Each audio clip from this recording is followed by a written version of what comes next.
much for all of you coming today. Where this comes from and who I am, I think, to get started. So as mentioned, I'm in the College of Ethnic Studies. Specifically, I'm in the Department of Asian American Studies, where I've been teaching since 1999. It's a little scary for me when I think about my past 18 years on this campus, that I've been here for so long. But I've been involved with writing pretty much since I first started teaching here.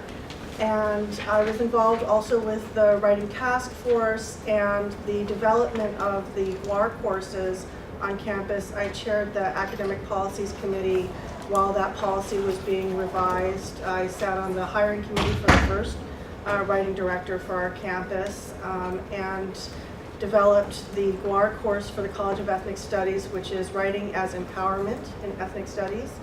And I work to train our colleagues who teach that course as well. Also taught Asian American Studies 214, which is the equivalent of English 214. So many times I've actually lost count, and on our department's capstone course as well. So I've been very heavily involved in writing on this campus. And yet it was only recently that I had an epiphany about writing assessments and the rubrics that we use in writing assessment. And I'll start talking to you about that as we go over our lesson today, or our workshop. So our agenda is first to determine the purpose of writing assessment rubrics, to review abstract versus concrete writing assessment rubrics, to reflect on liberation pedagogy, and to discuss how to generate what Inoue calls anti-racist writing assessment ecologies, and ultimately how to use an ethnic studies or a liberatory writing assessment rubric. So the Conference on College and Composition has a position statement in 2014 stating that writing assessment is useful primarily as a means of improving teaching and learning. So that's not grading, right? It's teaching and learning. And I think that if we use that as the goal and always hold that in our minds, then what flows forth naturally will be not the same kind of writing assessment rubrics that we've kind of adhered to in the past, but really a liberatory writing assessment rubric. So if this is the primary purpose of any assessment, then that must govern its design, its implementation, and the generation and dissemination of its results. To focus on writing as a process and not a product is also an important principle to consider when thinking about the purpose of writing assessment rubrics. Okay, can anybody guess what this thing is? Looks like a thimble. Is it for dipping ink? Close. You said thimble, you said ink. No, not quite. Is it a beautiful object? Yeah, it's quite beautiful. It's made by Tiffany and Company, so we know it was expensive. It is actually a it's for picking up strawberries. Okay, and I chose this image to really emphasize that we can have beautiful objects that are not useful. And sometimes we forget that when we're working so hard on designing materials for our courses. So just keep that strawberry picker-upper in your mind as you're thinking, am I working too hard to make something beautiful? That's not the goal of it. Okay. So kind of standard rubrics that you might see they tend to vary between either an abstract rubric, which is the more standard thing. In fact, this one I actually took from my department's website. Okay. And I know it's a little bit small and hard to read, but it says things like advanced, good, average, and my favorite, poor effort. I don't understand why we have that language, but this is the language, and then finally it says no effort or no submission, right? And the rubric then breaks down, the purpose, defining terms clearly, logical development, clear organization, mastered, right? And if you can think about what connects all of these terms, they tend to be rather abstract, right? They're not specific, they're not actually something that a student would be able to assess themselves. They very much rely on the mastery of the teacher to determine and evaluate whether or not a student has achieved any of these things. And that puts not only a lot of pressure on the teacher, but it also can imply to the student that in effect what they're being graded on is just the teacher's bias or the teacher's whatever the teacher thinks is good, you know, and that kind of abstract grading principle, not only can it lead to disengagement by the student, but it can also lead to resistance. In fact, when I was a grad student, I started experiencing resistance to this kind of rubric, and I felt it very strongly because I was a 22-year-old grad student at UC Santa Barbara in my PhD program in my little cubicle, and this big football player came into my cubicle to demand a grade change. And, you know, like practically shaking the cubicle while demanding the grade change. And I sat there kind of cowering and thinking to myself, yeah, what is the basis upon which I've delivered this grade, and how is the student going to know that it's valid or not valid? So I started in that moment to shift towards a more concrete rubric. And by concrete, I just mean like there are things that that are measurable, that even the student themselves can determine, did I do it or not do it? Now this is not a purely concrete rubric because it says things like, say it says 2 to 4 pages, that's concrete, right? They know that they need to have that. An original and unique title. Well, that might sound abstract, but once you define it, right, and say original means there can be no other title in the world like it, and so does unique, and kind of being repetitious there, but I really want to hammer it down, right? Then that's actually a concrete one as well. A clearly defined thesis, that's more abstract. I mean, you are saying there has to be a thesis statement, but the idea that it has to be clearly defined is still abstract and has to be negotiated with the students.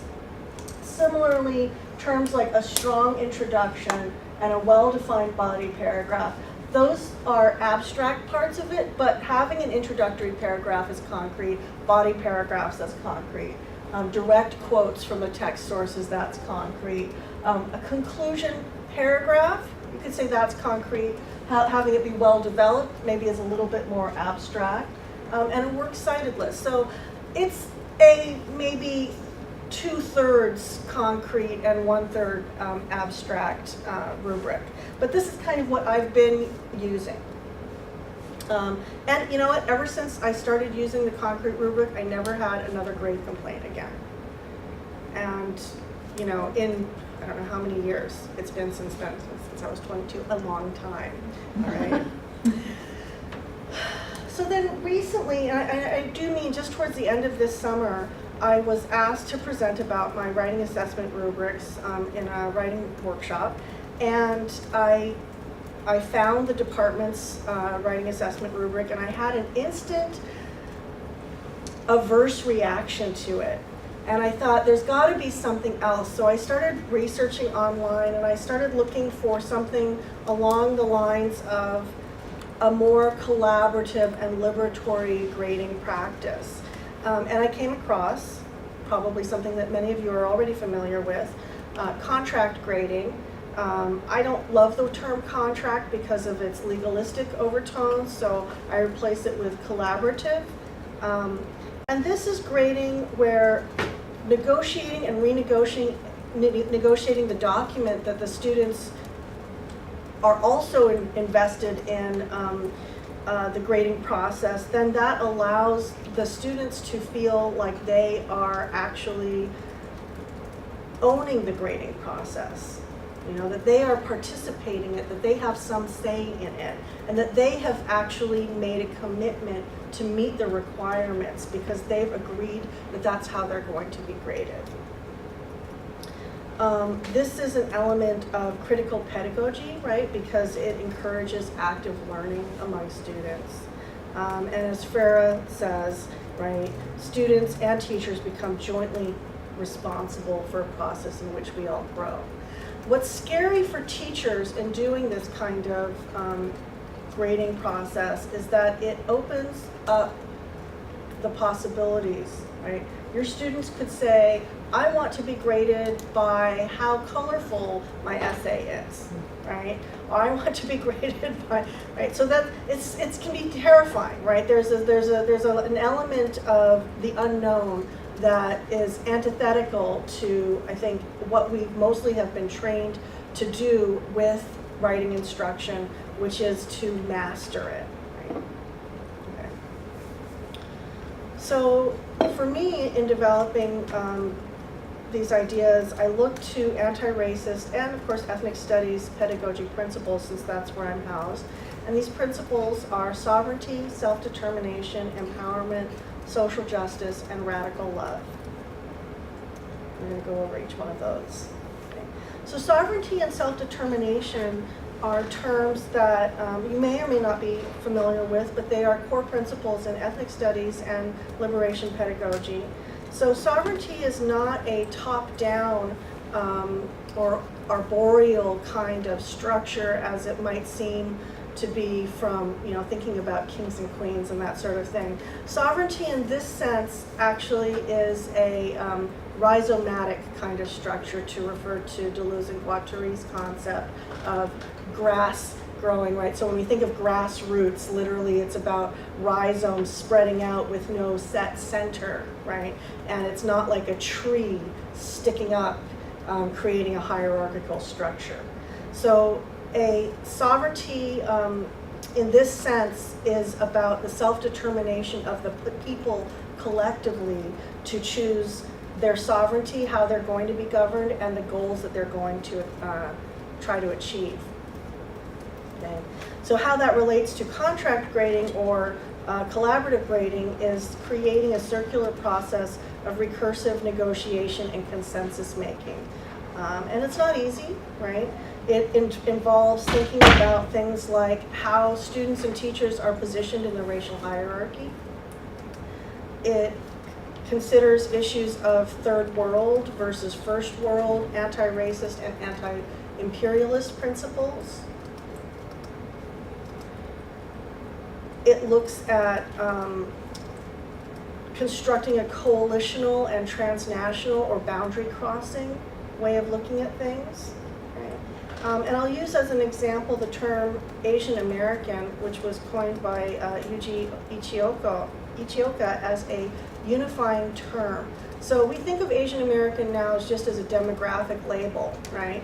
But originally the term Asian American was not intended to just be a collective term of racial identification that replaced Oriental. It really was meant to be a term that brought together folks from different ethnic groups under the concept of serving the larger community of people, right? And I think that for faculty, another way to think of this is also in terms of shared governance, right? So as faculty, we reserve the right to maintain a shared governance with our colleagues and with our administrators. And that is what gives us an equitable workplace, right? So to me, these are very much in line with one another as principles. Are there any questions? Okay. These are some images that I wanted to bring to you to kind of connect to the idea of sovereignty and self-determination. And this is my shiro, Grace Lee Boggs, who was well known for her work in the African American and Asian American communities. And she says, we can begin by doing small things at the local level and like planting and bringing together, right? So the rhizomatic image, community gardens are looking out for our neighbors.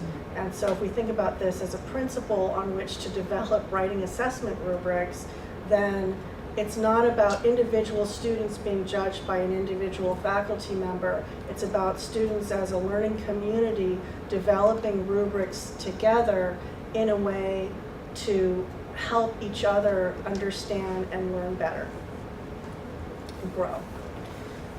empowerment. Really, I cite Kevin Kumashiro here, who's a Dean of Education at USF and a liberation education scholar. And he says, learning is not just about correcting what students already know. Learning is not just about students acquiring what some in schools and society have already determined to be the things that they're supposed to know. And again, when teaching English composition, I found over and over again, this is the wall that we always hit as teachers and in relationship with our students, because there is supposed to be a right way to do things. There's correct language, there's correct grammar, and there's incorrect language and incorrect grammar, right? And how do we negotiate the freedom of expression with that correctness? And we're also thinking it would be irresponsible to not teach the students that that's a misplaced comma, because when they go up for their job interview or when they're, writing a speech for somebody and they've used the incorrect word, that's my fault, right? And so this is the negotiation that we're always making, right? But we have to start by recognizing that the curriculum cannot help but be partial, and therefore learning needs to involve refusing to be comfortable with what we already know and what we are coming to know. And it's not easy. It's very, very difficult, because none of us can truly master English. There is no such thing as mastering English. And striving to do that all the time, I think, leaves us vulnerable, actually, as faculty,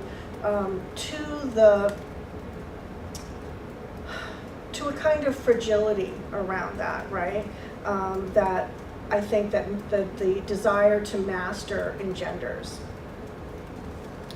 If instead we allow our students to have a stake in these processes, then they can critically engage their writing as meaningful practices situated within a community for particular purposes. So if we always understand that there's no ideal form of English, but instead there are writing tasks for which students need to be trained, and can work also towards training themselves, and for which they can inform us. Like, there are writing tasks that our students need to accomplish that we don't ourselves know about or understand, right? So how much more could we deepen and expand our curriculum by co-creating some of that with our students and opening up the space to them to see what it is that they actually need to be able to accomplish. And I'll say as an example, when I was creating the GWAR course for the College of Ethnic Studies, I surveyed the faculty. I didn't survey the students, I wish I had, but I surveyed our faculty about what writing tasks our students needed to accomplish. And many of them were things that I was already expecting. Write research essays, write resumes, okay. But what I wasn't expecting was how many writing tasks our students were already doing as workers and community and leaders in community organizations. And that included things like writing a manifesto, writing mission, vision, values, and goal statements, writing letters to the editor of a newspaper, writing, in other words, writing for the community. Those were writing tasks that I had not yet considered. And so when I created the GWAR course for ethnic studies, I basically created 3 tracks. One was writing for research, right? Writing all the standard things that you need in school. So that's writing as academic empowerment. Then we did writing as community empowerment. And finally, we had a 3rd category, writing for self-empowerment. And that included both writing resumes and cover letters, as well as writing poetry, for the students themselves to start to gain confidence in their own voices.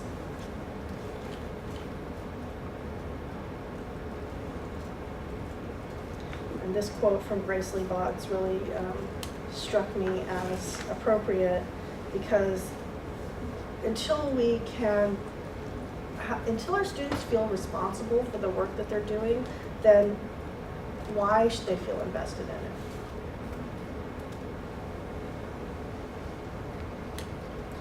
So social justice is another important principle for liberation pedagogy.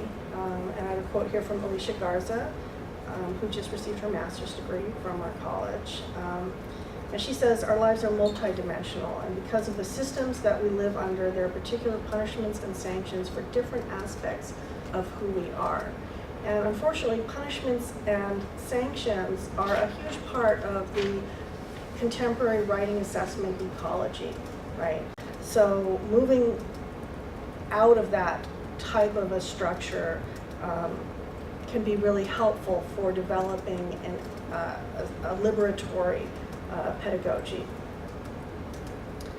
If we understand our writing assessments as anti-racist projects, which means they are ecological projects, one's about sustainability and fairness, about anti-racist practices and effects, then, right, Inoue argues we might actually be able to use writing assessment as part of a liberation pedagogy practice. Any thoughts or questions? Yeah. I have a question, because I'm brand new to GUAR and to lecturing in general. Can we, and I'm in the Beck department, can we bring in some of these practices like writing resumes, or does our department set up what GUAR has to achieve for our department? Probably a little bit of both. I mean, you have academic freedom, Okay. right? So you, as an instructor, are able to teach what you want to teach, but there are also certain student learning objectives and outcomes that your department has probably determined for your GUAR course. And I don't know about the BECA course specifically, but I do know that when many of the GUAR courses were created, they were pre-existing courses, entry-level courses into the majors that were adapted to the GUAR course. So there are certain learning objectives that are specific to each major. And what I would really recommend is working with the faculty in your department to determine what are the writing tasks that our students need to be able to accomplish. And they should be very specific to your discipline. That's the whole concept behind GUAR, right? Is that it is a disciplinary specific writing assessment structure. I mean, some of you have been here forever and you know all of this, but the whole purpose behind GUAR was to teach students writing that was purposeful. It was meant to say writing doesn't exist in a vacuum. It always has a purpose. It always has an audience. And as writers, we need to learn what those things are that are specific, rather than thinking of it as this abstract ideal, right? And that's how GUAR had been previously, where you had to pass a one-time intensive high-stakes exam that you had to pay for, and most of our students didn't pass it. And when they didn't pass it, then they had to take an English 414 course. And all of that was being judged by English faculty. Now, that's my training too. My PhD is in English literature, so I grok that. You know what I mean? Like that, I get that totally. That's I understand and completely can get all of that. But what does a math major have to do with that? What does a BECA major have to do with that? Their writing is going to be for something else. They don't need to necessarily learn how to do a detailed close reading of a poem. I mean, I would love for them to all do that, right? But that's not everybody's goal in life. And we need to also meet students where they are so that they don't constantly feel like they're failing. And I'll be honest with you, as a writing instructor, one of the things that has struck me the most deeply over the years that I've been here is how much our students feel like they've already failed at writing. So much so that I found the first couple of weeks of any writing class that I teach are devoted to healing more than, right? Healing them around their writing. It's almost like a writing trauma, that they'll come in and I'll ask them, I'll do an assessment where I'll have them write, a self-assessment about themselves as writers. Like, what's your relationship to writing? How do you feel about yourself as a writer? These kinds of questions. And almost inevitably, the majority of the class, I would even say 99% of the class will say, I can't think of myself as a writer. I don't see myself as a writer. Writing is painful for me. Writing is, this and that. I'm not good at grammar. And it's like litanies of self-deprecation. And I finally realized that so much of it has to do with their previous writing instruction being around this mastery, right? And as a I remember myself being a young writing teacher and all the compulsion that I felt to correct every error. Because if I missed one comma, then I was letting that student think that that was a correct way to write. And that student would then somehow fail in their life, right? Because I hadn't corrected that comma. I was essentially editing all of their essays. And when I first started teaching here, our teaching load was 4-4 as a tenure track faculty member. And I was teaching a lot of these writing intensive classes. Well, no big surprise, after 8 years, I stopped being able to use my right arm. And I actually just recently re-injured myself. Recently, it was a year ago, right? And I'm still injured, okay? I can't use my right arm. And this damage, I think, is bilateral, right? I feel like in some ways I actually ultimately damaged my students, because what did I show them? They got papers back with all of these errors marked. So what they learned from me was that they were bad writers. How infrequently did I have the opportunity to stop and say to them, this is a really good sentence. This is really beautifully phrased. I've never heard anybody use that wording before. And how often instead did I write awkward? Right? Which is a word that I have absolutely banned from comments, whether I'm grading them or if I'm leading a peer review exercise for my students. And I explain it very simply. I said, how would you feel if somebody came up to you and looked at you up and down and said, awkward? Right? So if we recognize that feeling, you all get a feeling when you hear that, then we can never use that word again. And in fact, labeling in general, I find to be not helpful in commenting on student work. Labeling things in the negative is not helpful. Whereas instead you could say, did you want to say this here? Are you saying this or this? If you chose this word instead of this word, your meaning could be clearer, right? Those are specific things rather than labeling an abstract language.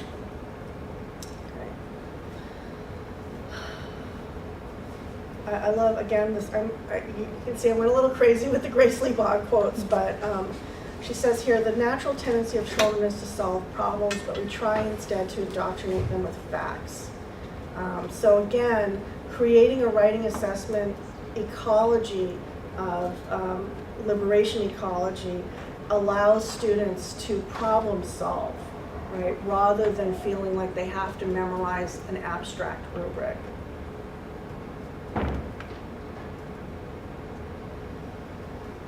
Love is something that is kind of scary to talk about in an academic professional setting, but my colleague Andrew Jolivet, in writing about critical mixed race studies, which is my specific field, says radical love is caring enough to admit when we are wrong and to admit mistakes.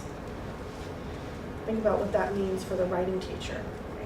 Radical love asks, how does the work in which we are engaged help to build respectful relationships between ourselves and the others involved in social justice movements?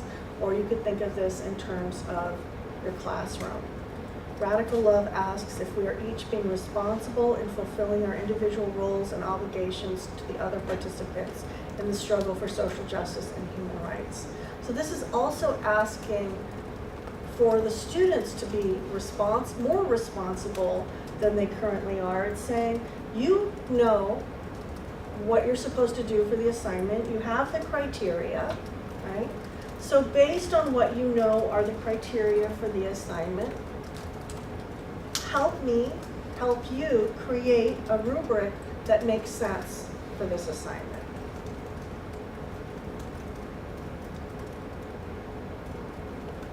And this is Grace Lee Boggs and her husband, James. So my department, like all of your departments, has its own learning outcomes, and these are the ones that we came up with that I thought particularly related to this issue, that students who graduate with a degree in Asian American Studies will apply the skills and knowledge acquired towards the self-determination and empowerment of Asian American communities, right? So if our students are learning how to create their own writing assessment rubrics, that empowerment will also help them achieve a greater sense of self-determination and empowerment with Asian American communities. And of course, we value evidence-based and persuasive oral and written arguments with correct citations and support, right? So this is, right in line with our student learning outcomes. So how do we actually do this work? How do we generate liberation writing rubrics? Through a dialectical and reflective process, again, to quote Inoue. Inoue, by the way, is my hero, and you can find his entire book for free online, and I'll have the reference at the end of this presentation. So first of all, collectively determine criteria categories, or you could skip this step if you really want to make sure that the criteria that you think are necessary get up there first, but at least ask the students what they learn from the criteria. Ask them what the criteria mean to them and why it might or might not be relevant to them. And then collectively determine evaluative standards. Okay. So ask students, again, what they learn from this. Relate to the purpose. So again, purposeful writing is our goal. Is their purpose to have an unpublished or a published piece? Is it to be reviewed, non-reviewed, peer-reviewed, reviewed by an instructor, reviewed by somebody else in a position of authority? Is it formal or informal writing? So asking them to really think, when you're doing your writing, these are some possibilities of purpose. There are also possibilities of audience. Are they work colleagues, like writing a memo? Is it your community, like writing a manifesto? Is it the academic world, like writing a research paper? Is it your learning community, like writing lecture notes for your classmates? And then look at clear and concrete versus abstract and labeling criteria. Let them learn what writing assessment rubrics look like and have looked like and could look like, so that they can think about abstract versus concrete terminology. And then finally, collectively determine the grades to be associated with these standards and categories. And I'll tell you, I did this for the first time last week. I actually got to do it with my classes, and I have 2 sections of the same course, Introduction to Asian American Literature, and one section took the entire hour and 20 minutes to do this. The other section did it in about 45 minutes. I really can't explain why they're so different from each other, but it just, some of it might be that the longer section was the one that I actually taught first. And since it was my very first time, I was perhaps a little bit uncertain in what I was doing. But it immediately got easier. The next section was like right afterwards. And it immediately got easier. So I would encourage you, having now actually done this, I would encourage you to try it, although it can be scary. You might try it with a shorter assignment or something that's not like a huge deal assignment to start off, and just so that you can get some practice in doing this. It's also useful, I think, to relate back to the student learning objectives for the course, and perhaps also to liberation pedagogical principles if you want, or other principles that are important to your discipline. Yes. So what was the format that you did? Was it a discussion or was it a... It was a discussion on the whiteboard. So actually first the way I broke it down was I kind of went over all of this with them. I did some storytelling with them. I told them about the scary football player, for example, and I said the difference to me between abstract and concrete language. And then I had them split up into groups. And I had each group brainstorm what they thought should be the criteria. And I said, just so we don't mess up my grade book, it has to come out to 10 points, right? So you guys figure it out and come up with things. And then I had each group go up on the board and plug in what they thought should be the criteria for grading and what points they thought should be associated with it. And then I also had an area for notes so they could explain a little bit what they meant by each criteria. And you know, they came up with differing points and so forth, but by the end of the class we were able to kind of land on a 10-point criteria system. And the one for the second class was similar but a little bit different. And that's what I'm going to use for grading. Do you have that maybe?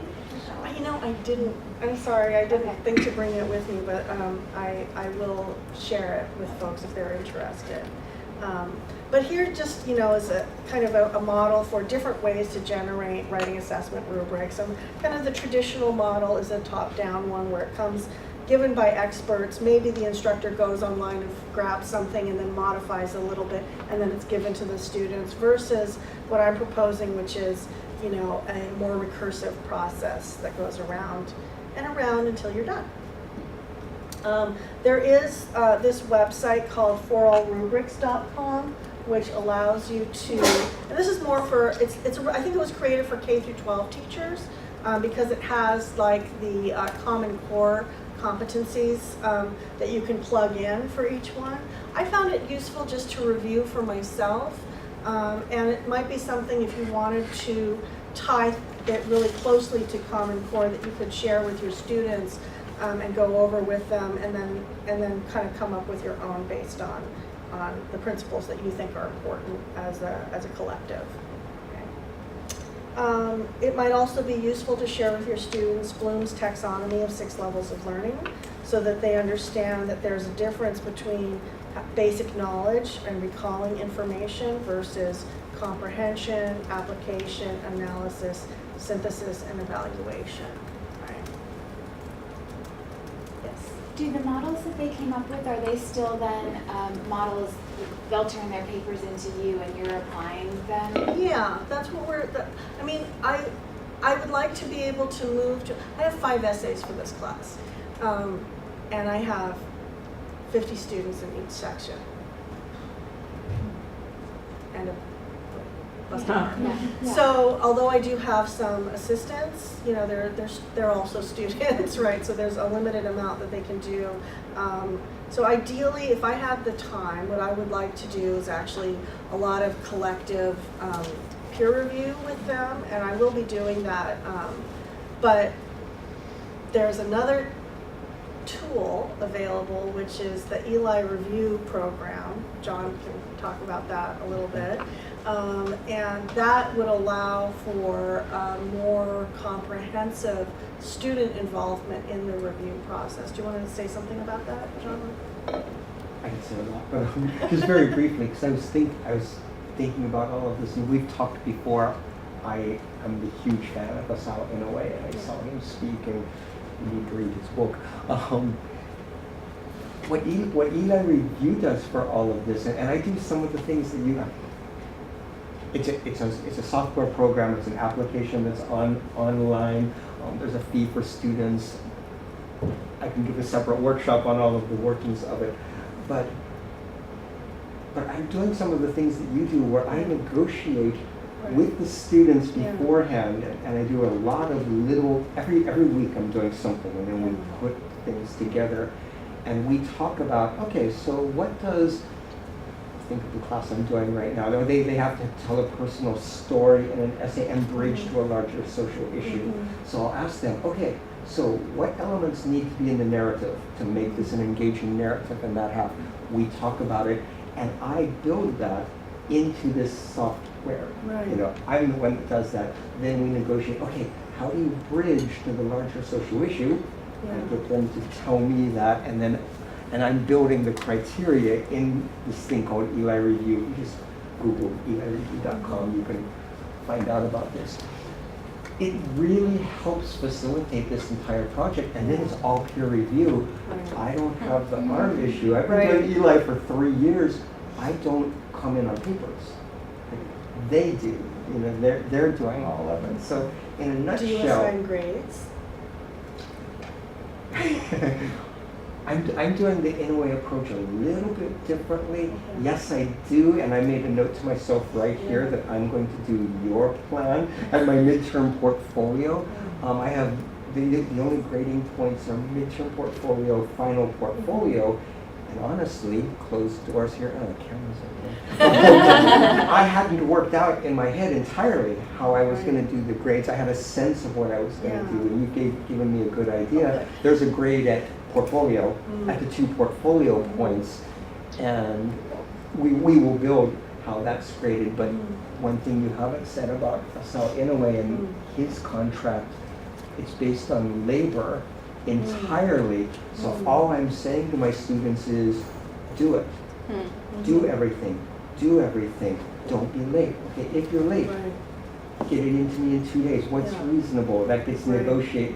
They negotiate all of the penalties, but in the end, the guarantee is you will get a B in the class if you do everything I've asked, that we've negotiated actually, and you'll get an A if you go above that. if you go above that, and there's an extra project that I bring in. And that, I'll keep it as concise as that, but you've given me great ideas today too. Thank you. Thanks for sharing. And you know, on my first class that I taught here at State in 1999, I was hired as a lecturer on an emergency basis when the tenure track faculty member left suddenly. And I was very surprised when I first started teaching that many students came up to me and said, I'm retaking this class because I failed it last semester. And I thought, how did you fail a class on Filipino-American literature? I don't understand. Like, you know, why are 5 people failing this class, right? 5 people who were dedicated enough to come back the next semester and retake it. And they all told me the same thing, which was that the teacher had come in and said, write an essay on X, but given them no other real information about what constituted an essay or what the expectations were and so forth. So I learned from those conversations that I couldn't expect my students to know what I thought certain things were, and that I really had to spend time with them to let them, you know, understand that and to be more transparent. And I see this as a progression of that concept, that the more transparent and reflective we can be as instructors with our students, the more they will learn ultimately. So another aspect of this is that if you've decided on a rubric, y'all should actually use it in the grading process, right? Because too often I found that the rubrics themselves are, how do I put it, so daunting and unclear that even as faculty ourselves, we don't actually use the rubrics that we show the students. If you're using this abstract language structured rubric that you yourself probably didn't even generate, how often are you actually using that rubric in grading, right? Before this fall semester where we're doing this GUAR mentor workshop, in the spring we had a campus-wide capstone course assessment. So in participating in that, I learned that we started with a rubric, and we spent several hours dissecting the rubric and trying to break it down and come to agreements as a group of faculty from across campus from very different disciplines about what that rubric meant. And we finally came to a point of agreement, and it was this.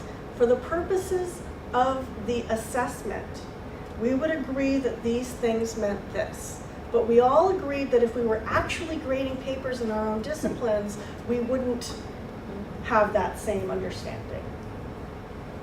So then, in thinking about that, that's what led me to this last part, which was that if you're going to have a rubric and you're going to say this is the rubric that's used for assessment, that it actually needs to be used for assessment, and that's very critical. But I think it's also important to be able to ask our students what they learned from the rubric. And if what they learned is, I will never be able to achieve mastery of this type of writing, then to me that's a sign that the rubric itself is a failure, right? And that's a key question, right? And ultimately, what do students learn from the evaluation and grading process? It should be, right, that they learn something about the inner workings of the process, that they learn to feel empowered in the process, that they learn that this is something that they themselves have some measure of control and responsibility over. Okay. So here's a self-evaluation chart for writing that I found, and I liked a lot of this. This is includes categories. So rather than a rubric that is imposed, by the teacher, you ask the student to look at their writing and ask them to evaluate their writing. And so, like number 7 is, I can do this with feedback and support from the teacher. Okay, so that's kind of rating themselves on a scale of like 1 to 10. 8 is, I made good progress in this area this last year. Good is kind of abstract language, so I push back against that. 9 is, I have strong skills in this area, and 10 is, I have mastered this skill. So I rewrote these thinking about what we're talking about, and I said 7 to 8 is maybe, I can do this with support and feedback from my peers. 9 is, I can do this without feedback and support from the teacher. 10 is, I can provide support and feedback to my peers in this area. I can teach this. And if we rethink writing assessment towards that goal, rather than this abstract mastery of brilliant sentence structure and all of that, I think that we might actually be achieving something. So these are some of the works that I've cited. I'm still building my list of works cited, but I'll end there and see if there are any more questions or comments or thoughts that any of you have. Yeah. Would you be willing to share your syllabus with us? Sure. What about the slides? The slides, definitely. In fact, I think the videotape is going to also include the slides. Yeah. Any other questions? Jean? Do you use rubrics for all of your assignments, even presentations, lower stakes grading, and also do you use the same rubric for all 5 of the essays once you come up with it? Yeah, when the writing essays, they're reading response essays, so I do try to use the same rubric, and I think that it seems to make sense because it did take quite a long time to come up with a rubric. I don't use the same rubric for every assignment, but I do for if it's the same assignment. I do use a rubric for every assignment that's graded, and I try to make it be fairly concrete and short. So there aren't too many items on it, and there's no grid. You know what I mean? It's really just, did you do this? Yes or no? And if you kind of halfway did it, then you kind of get halfway points. So it's not mysterious. I try to really make it not mysterious at all. Yeah. Is there another question? Oh, I was just going to say that I'm really inspired, and I have an essay that's due in my 215, which is the 214 equivalent in CMS, on Thursday, and I'm going to take the time in class to do this, and then I'll report back. Oh, I would love to hear how it goes. Yeah, I love this. Great. Yeah. I just think this is really helpful, especially as English teachers, because it's one of those disciplines that we ourselves are scarred from situations like that, and also revert to things like that because that's what we know and how we learned a lot of the time. But my question, because I do this to a certain extent, but I also do a lot of guiding in the conversation towards what I think is important for them to measure their success. Yeah. So how much guiding do you do, or do you let it be very sort of like free? Well, I'm a talker, and so I do have a tendency to over-guide. So that's why I had them break out into groups initially and didn't really say anything. So I let them have their own voice and really hash it out. And I will say one group came up to me after the class and said, we didn't want to say anything during class, but we don't like the rubric. This is not how we wanted to do it. So I have yet to, I invited them to come and talk to me in more depth, and I haven't had that conversation with them yet. But I think that that's something to keep in mind, right? That there is going to be a certain amount of collective peer pressure, if you will. Because then how does Right. it not reflect the dynamics of who's actually speaking in class Exactly. instead of what's good for everyone? Right, and that's why breaking it up into small groups to start with, I think is really important for that. And that's why I actually didn't have a plan to do that, but in that moment I said, let's do this so that we can, hear more voices. And I think that I'd like to create some sort of a mechanism for students to really write about their experience of even doing this, right? And therefore being able to voice opposition. Yeah. Just a follow-up question on that. You mentioned at the beginning that one might be concerned about what is it we think that students should be learning in the class and Yeah. what they come up with rubric. Mm-hmm. So how did your rubrics came up? Are you happy with them? I am pretty happy with them. I mean, they came out with more or less what they already have like a list of criteria, right? They know that they're going to be, that they have to include a certain number of quotes. They know that they have to come up with a thesis statement on their own relating to a theme in the book. And I do give them guidelines or questions, but I don't tell them that this is what they have to do. And 216 is a course with quite a large first-year student complement. So, they are fresh out of high school, and it can be scary for them to not be given a specific prompt, but have an open-ended prompt. But that's, and I tell them this, part of the goal of any good teacher is to give students an opportunity to try things and fail. And to create a safe space to do that, right? And so one way that I mitigate that is to always have them come in and do peer review of their essays before the essays actually due, and they have a day between that and when it's actually due to turn it in. And then they can revise any essay from their class too. But I think that once I make the move to Eli review, it'll be even more so that they'll have the opportunity to try things that might not work, and that's okay. I can take a couple minutes before we wrap up, or half a minute, just to let you know, make sure that everybody has the forms that we passed around. There's an evaluation form and the honorarium form that Juliana talked about. So this is, if you're a lecturer, you can fill this out to receive an honorarium. If you have questions about it, you can ask me afterward. We also have a new WAC-WID newsletter, so I will pass that around and you can take one if you'd like, that has some more information about what we're doing in the program this semester and what we've been doing. And in there is a description of some of the other workshops we're going to have. The next workshop is actually next week, so it's coming up very soon. That's with Aviva Sinervo from Anthropology, and she's going to be talking about peer review.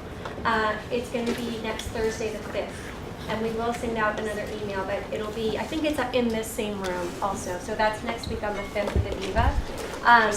And thank you so much to Wei Ming for kicking off this semester.